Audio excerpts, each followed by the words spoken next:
Good morning বন্ধুরা, কেমন আছেন? আমার পিছনে যে গাছগুলো দেখতেছেন, এটা হচ্ছে রাবার বাগান। এবং এখানে আমরা ক্যাম্প করেছিলাম।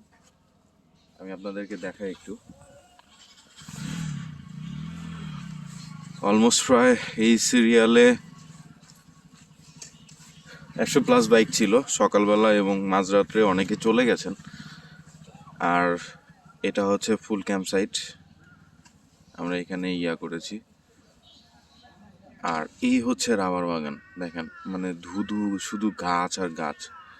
সত্যি কথা বলতে রাত্রেবেলা আশেপাশে যে গিয়ে একটু ছবি তুলবো, এই সাহসটুকু আমি আসলে পাইনি।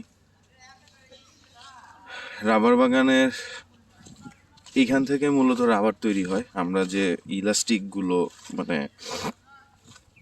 ইউজ করি, সেগুলো এখান থেকেই তৈরি করা হয়।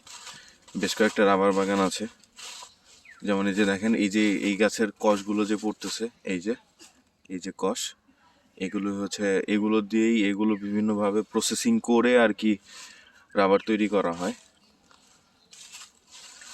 দেখেন, চিন্তা করেন যে আসলে কোন লেভেলের জায়গা। আর সকালবেলা সূর্যি মামা তো উকি দিচ্ছে এখানে, জোশ লাগতেছে সত্যি, অস্থির একটা ভিউ। আর রাত্রেবেলা ভিউটা তো দেখাইতে পারি না, কারণ এত পরিমাণে অন্ধকার ছিল যা বলার মতো না। এখন সকালে নাস্তা খাবো। সকালে নাস্তাকে দেখি কোথাও যাওয়া যায় কিনা, অথবা একটা কাজ করতে হবে, এবং সেটা আমি পরে বলতেছি, দেখা যাক।